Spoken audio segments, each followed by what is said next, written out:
Hello students, welcome to our channel Ganit Vigyan. आज हम देखते हैं इंट्रोडक्शन चैप्टर 5 एक्सरसाइज 5.2 का इंट्रोडक्शन देखते हैं। पहले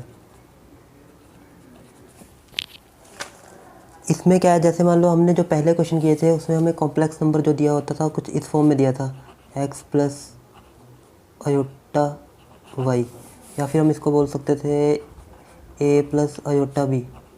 किसी भी फॉर्म में दिया हो सकता है। यहाँ पे हमारे पास ये रियल पार्ट है और ये जो b है यहाँ पे इमेजिनरी पार्ट है, और ये अयोटा इमेजिनरी यूनिट या इमेजिनरी नंबर। और हमारी अयोटा की वैल्यू क्या थी, √-1। अब हमारे पास कुछ ऐसा क्वेश्चन आएगा कि जिसमें हमें बोला होगा कि ये कॉम्प्लेक्स नंबर को कन्वर्ट करो पोलर फॉर्म में। तो पोलर फॉर्म क्या होता है, उसको हम कोऑर्डिनेट सिस्टम से समझते हैं। जैसे मान लो हमारे पास ये एक प्लेन है जिसको एक्स वाई कोऑर्डिनेट ने 4 पार्ट में डिवाइड कर दिया, और यहाँ पे एक पॉइंट है। जो यहाँ पे एक पॉइंट होता है उसमें एक्स और वाई दोनों होते हैं, एक्स और वाई। ये इस पॉइंट एक्स और वाई यहाँ क्या काम करते हैं, इस पॉइंट की लोकेशन बताते हैं। तो अगर मैं इस पॉइंट को इस ओरिजिन से ज्वाइन कर दूँ और यहाँ से यहाँ से देखूँ कि ये मान लो ये यहाँ पे था ऐसे, तो ये रोटेट करके ऐसे एक एंगल बना गया। तो ये एक हिसाब से सर्कल ही बनाएगा अगर हम ये पूरा रोटेट कर दें। तो मतलब ये कितना हो गया, थीटा, और ये इसका एक जो हो गया वो हो जाएगा रेडियस। तो यहाँ पे हम ये बोल सकते हैं कि ये रेडियस है, क्योंकि ये सर्कल बनाएगा पूरा कंप्लीट। ये रेडियस हो गया और ये थीटा हो गया। तो हमारे पास इसका एंगल क्या है, थीटा, इसका रेडियस क्या है, आर। अब जो ये पॉइंट है इसके जो पोलर कोऑर्डिनेट्स होंगे, पोलर कोऑर्डिनेट्स आर और थीटा होंगे, ये हम बोलेंगे पोलर कोऑर्डिनेट्स।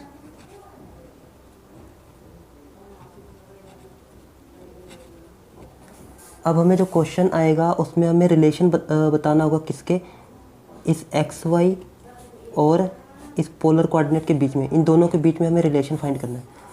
ये तो हमें पता लग गया आर क्या है यहाँ पे, ये और ये थीटा क्या है यहाँ पे। और हमें जो रिलेशन फाइंड करना है एक्स वाई और आर थीटा के बीच में। तो यहाँ से अगर हम देखें तो अगर हम ये ट्रायंगल पूरा करें तो ये क्या है, एक्स एक्सिस। तो इस डायरेक्शन को हमने बोल दिया एक्स, ये हमारे पास लेंथ एक्स है, और ये वाई एक्सिस है, तो इस डायरेक्शन को बोल दिया हमने वाई। तो ये हमारे पास राइट एंगल ट्रायंगल है। यहाँ पे अगर हम पाइथागोरस थ्योरम लगाएं तो हमारे पास आर स्क्वायर क्या आ जाएगा, आर स्क्वायर आ जाएगा X square plus Y square. मतलब आर यहाँ पे क्या आ गया, √x square plus Y square. Means अगर हमारे पास ये दिया हुआ जैसे z दिया हुआ है तो हमें इसका मोड फाइंड करना है। अगर मोड का मतलब जैसे मान लो हम z है, अगर z का मोड कर दें, मॉडुलस ही होता है X square plus Y square. ये हमने पहले समझा हुआ है कि अगर हम इसका मोड फाइंड करते थे तो इसका रूट क्या आता था, X square plus Y square. तो यही मोड तो हमारा क्या है, आर। तो आर का मतलब हमारे पास क्या हो गया, आर को हम मॉडुलस भी बोल सकते हैं। ये हो गया X square plus Y square. और यहाँ पे हमारा एक्स क्या था, एक्स क्या था, रियल पार्ट, और यहाँ पे वाई क्या था, इमेजिनरी पार्ट।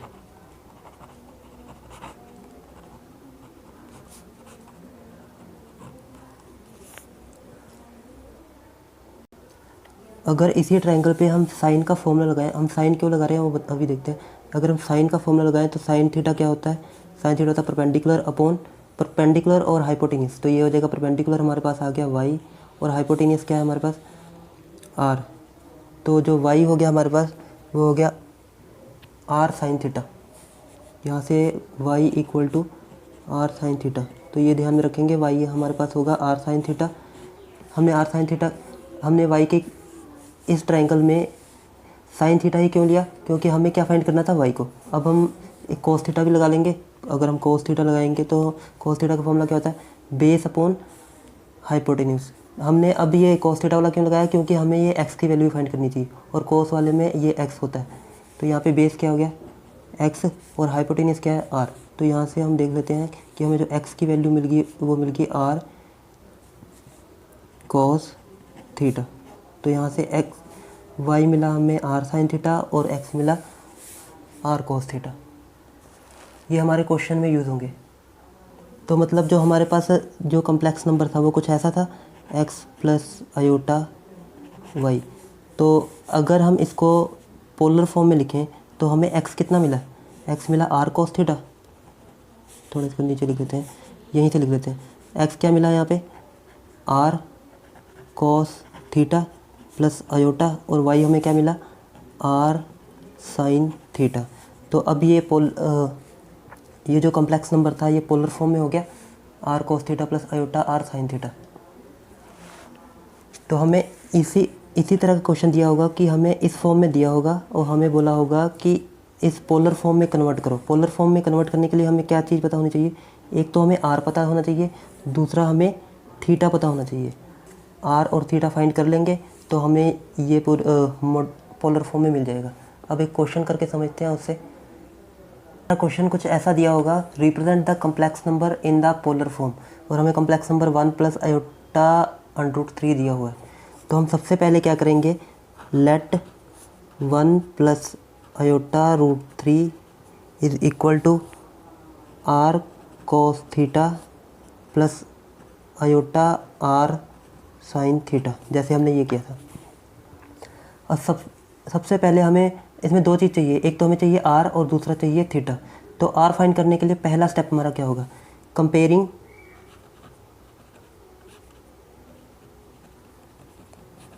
कंपेयरिंग बोलेंगे या फिर equating real and imaginary part, real and imaginary part. अब यहाँ पे हमारे पास रियल पार्ट ये है और इसमें रियल पार्ट ये है, तो इन दोनों को हम पहले कंपेयर कर लेते हैं। तो ये हो गया 1 equal to r cos theta, ये आ गया हमारे पास, ये फर्स्ट इक्वेशन। अब हम इमेजिनरी पार्ट को इक्वेट करेंगे। इमेजिनरी पार्ट कौन सा है, ये वाला। आयोटा को छोड़ के ये क्या हो जाएगा, √3 इक्वल टू यहाँ पे r साइन थीटा। तो ये हो गया हमारे पास सेकंड। अब हम क्या करेंगे, इन दोनों को स्क्वायर करके ऐड कर देंगे, squaring and adding first and second. जब इसका स्क्वायर करेंगे तो ये हो जाएगा r square cos square theta, r square cos square theta, और इसका स्क्वायर करेंगे तो ये हो जाएगा r square sine square theta, और इधर इसका स्क्वायर 1 का स्क्वायर और यहाँ पे √3 का स्क्वायर। स्क्वायर करके दोनों को ऐड कर दिया। अब यहाँ से r स्क्वायर दोनों में है तो कॉमन ले लेते हैं, और इसमें आ गया cos square theta plus sine square theta, और यहाँ पे 1 प्लस 3, और ये तो cos square theta plus sine square theta, ये तो 1 होता है, और यहाँ पे क्या आ गया 4। तो r स्क्वायर इक्वल टू 4, ये स्क्वायर को तो ट्रांसफ़र करेंगे तो हो जाएगा √4, और मतलब यहाँ से r की वैल्यू क्या आएगी 2। ये प्लस में ही आएगी क्योंकि जो यहाँ पे जो ये रेडियस है एक लेंथ है, और लेंथ कभी नेगेटिव में नहीं आ सकती, तो इसलिए ये प्लस माइनस में होगी भी, फिर भी हम नेगेटिव वाला रिजेक्ट कर देंगे। ये पॉजिटिव वाली r की वैल्यू हमारे पास कितनी आ गई 2। तो r की वैल्यू मिल गई। अब रह क्या गया हमारे पास थीटा। ये जो r है इसको हम मॉडुलस भी बोलते हैं। मॉडुलस क्यों बोला, क्योंकि अगर हम यहाँ से देख लेते हैं, अगर हम z का मोड फाइंड करें, z का मोड फाइंड करेंगे तो ये क्या होगा, ये हमारा x है, ये वाला x का स्क्वायर मतलब 1 का स्क्वायर प्लस √3 का स्क्वायर मतलब 3, और यहाँ से क्या आ गया √4 मतलब 2। तो ये था r, ये कैसे आया, मोड फाइंड करके। यहाँ से भी हम फाइंड कर सकते थे, तो इसलिए हमने इसको क्या बोला मॉडुलस। तो r की वैल्यू आ गई। अब हमें थीटा की वैल्यू चाहिए। अब इसी r की वैल्यू को यूज़ करके हम थीटा भी फाइंड करेंगे। यहाँ पे हमारे पास 1 इक्वल टू क्या था, r कोस थीटा। तो 1 equal to r cos theta, और r की वैल्यू कितनी है 2, ये हो गया कोस थीटा, और ये 2 इधर आ गया तो ये हो गया कोस थीटा। और कोस 1/2 कहाँ पे होता है,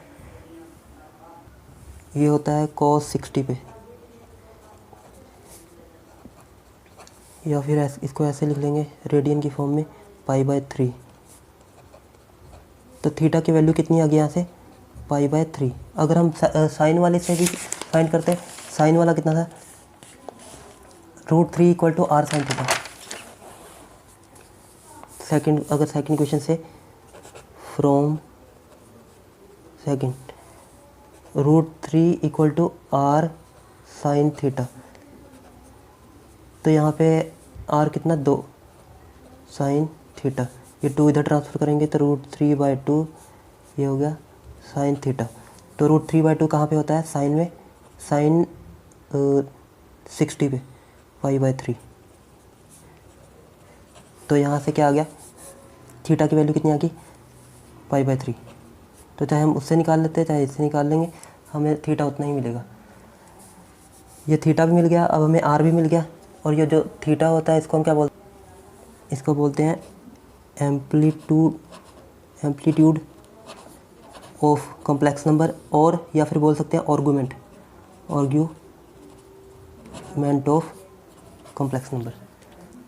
हमें क्वेश्चन में ये पूछा होगा कि find the modulus and argument of z, तो हम ये फाइंड करेंगे। तो जो हमारी इक्वेशन दी हुई थी कॉम्प्लेक्स नंबर, ये क्या था 1 + i√3 1 + i√3। इसको हमने क्या लेट किया था r cos theta i/r sin theta, r cos theta + i/r sin theta. तो यहाँ से हम अब इस r की वैल्यू हमें 2 मिली है, cos थीटा की वैल्यू हमें कितनी मिली है π/3 + i/, इसकी वैल्यू 2 sin π/3। अभी हमारे पोलर फॉर्म में हो गया। इसको अगर सॉल्व करेंगे तो हमारे इसकी वैल्यू आ जाएगी, या फिर हमें जो एनसीईआरटी में आंसर दिए होंगे यहाँ तक दिया होगा, यही हमारी पोलर फॉर्म है। एक और एग्जांपल से समझते हैं। अब इसमें तो था, इसमें हमें ये और ये दोनों वैल्यू पॉजिटिव में मिली हुई थी, लेकिन अगर हमें हो सकता है नेगेटिव में दिया हो। जैसे हम एक क्वेश्चन ले लेते हैं,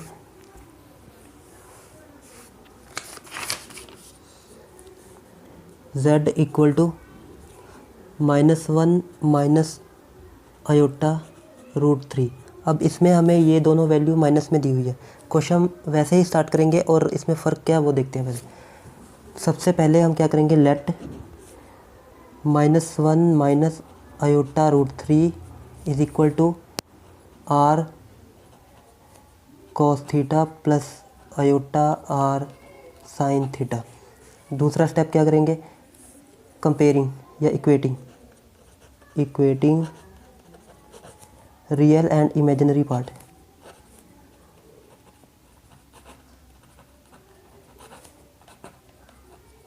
इसमें रियल पार्ट क्या है, ये वाला, और इसमें ये वाला। तो इसको हम इक्वेट करते हैं, तो -1 = r cos थीटा, ये हमारी फर्स्ट इक्वेशन होगी। अब यहाँ से ये वाला इमेजिनरी पार्ट, ये वाला इमेजिनरी पार्ट, इसमें हम i/3 को इससे इक्वेट करेंगे, √3 को। √3 ये माइनस का है r sin थीटा, अभी सेम ही चलेगा। अब क्या करेंगे, squaring and adding first and second. इसको स्क्वायर करके ऐड करेंगे तो ये हो जाएगा r² cos² theta, r² cos² theta, और ये हो जाएगा r² sin² थीटा, और इधर से 1 हो जाएगा और ये हो जाएगा 3। तो यहाँ से r² दोनों में कॉमन, और ये cos² थीटा + sin² थीटा 1 हो जाएगा, और यहाँ से 1 + 3 4, और r की वैल्यू कितनी आ गई 2। तो हमें r की वैल्यू तो मिल गई, अब हमें फाइंड करनी है थीटा की वैल्यू। r की वैल्यू हमें कितनी मिल गई है, r की वैल्यू मिली है हमें 2। अब हमें क्या फाइंड करना है, थीटा। तो थीटा फाइंड करने के लिए अब हमारे पास यहाँ पे r cos थीटा कितना था, r cos थीटा, यहाँ पे r cos theta = -1, r sin theta = -√3, -1, और r sin theta = minus root three. तो यहाँ से आर कितना था 2, 2 cos theta equal to -1, cos theta equal to -1/2, और यहाँ पे 2 साइन थीटा इक्वल टू -√3, और ये हो गया साइन थीटा -√3/2। अब यहाँ पे हमारे पास यहाँ पे माइनस भी है, तो हम इसको डायरेक्ट नहीं कर सकते। अब हमने देखना है कि ये कौन से क्वाड्रेंट में है, पहले क्वाड्रेंट पता होना चाहिए। तो हमारे पास z क्या दिया था, कॉम्प्लेक्स नंबर -1 माइनस i√3। ये क्या होता है x प्लस i/y। तो कौन से क्वाड्रेंट में है, यहाँ से हम देखेंगे ये x है माइनस का, मतलब ये y माइनस का, मतलब ये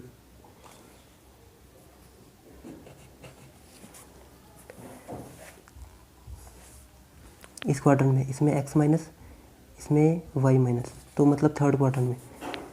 यहाँ से तो हमें पता लग गया थर्ड क्वाड्रेंट में है। अब हम माइनस का यूज़ कहाँ करेंगे, सबसे पहले हम क्या करेंगे, ये कॉस थीटा को हम मान लेते हैं cos alpha equal to, minus को इग्नोर करते हैं 1/2।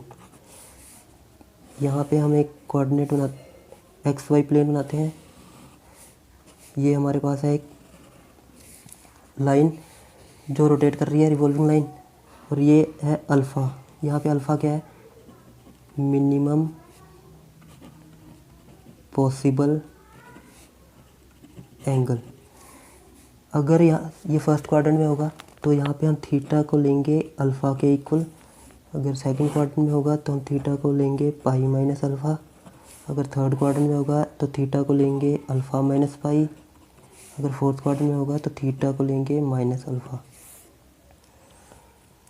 तो यहाँ पे हमने कॉस अल्फ़ा को मान लिया 1/2। तो ये 1/2 कहाँ पे आता है, 60 पे सॉरी। तो ये हो गया, अल्फ़ा की वैल्यू कितनी आएगी, पाई/3। तो अब यहाँ से कौन से क्वाड्रेंट में था, थर्ड वाले में। थर्ड वाले में हम थीटा को क्या लेंगे, अल्फ़ा माइनस पाई। हमें क्या चाहिए था, थीटा, क्योंकि यहाँ पे तो थीटा है, तो हमें आर मिल गया हुआ है और थीटा चाहिए। तो यहाँ से हम थीटा फाइंड कर सकते हैं। Theta equal to third quadrant में तो अल्फ़ा माइनस पाई, अल्फ़ा कितना है, अल्फ़ा आया पाई/3 माइनस पाई। अब यहाँ से सॉल्व करेंगे तो ये हो जाएगा पाई माइनस 3π/3, ये हो जाएगा -2π/3। तो थीटा की वैल्यू कितनी आ गई, -2π/3। अगर हम साइन वाले से सॉल्व करेंगे तो साइन वाले से भी ऐसे ही आएगा। और साइन थीटा कितना आया था, साइन थीटा इक्वल टू कितना था, -√3/2। इसको हम साइड में रफ में कर लेते हैं। साइन थीटा को क्या मान लिया, साइन अल्फ़ा, और माइनस को इग्नोर करते हैं, ये √3/2। तो √3/2 कहाँ पे आता है, 60 पे। तो ये हो गया, अल्फ़ा की वैल्यू कितनी आ गई, पाई/3। तो थीटा क्या होगा, थीटा थर्ड क्वाड्रेंट में अल्फ़ा माइनस पाई। अल्फ़ा कितना था, पाई/3 माइनस पाई। तो यहाँ से सॉल्व करेंगे -2π/3। तो हमें आर की वैल्यू भी मिल गई। आर की वैल्यू कितनी थी, 2, और थीटा की वैल्यू -2π/3। अब हम इसको लिख सकते हैं -1 माइनस i/√3 को पोलर फॉर्म में। क्या था, R cos theta i/r sine theta. तो आर कितना आया, 2, कॉस थीटा कितना आया, -2π/3 प्लस i/r कितना 2, साइन -2π/3। यहाँ पे आर क्या है, मॉडुलस, और ये थीटा क्या है, आर्ग्यूमेंट।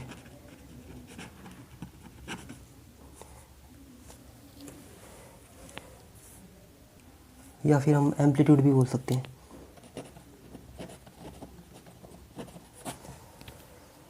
तो ये हमारी पोलर फॉर्म होगी। तो इस टाइप के क्वेश्चन आएंगे। तो अब हम अपनी एक्सरसाइज 5.2 से स्टार्ट करेंगे। आई होप आपको समझ में आ गया होगा। अगर आपको कहीं पे भी कोई प्रॉब्लम हो तो कमेंट करके पूछ सकते हैं। Thanks for watching.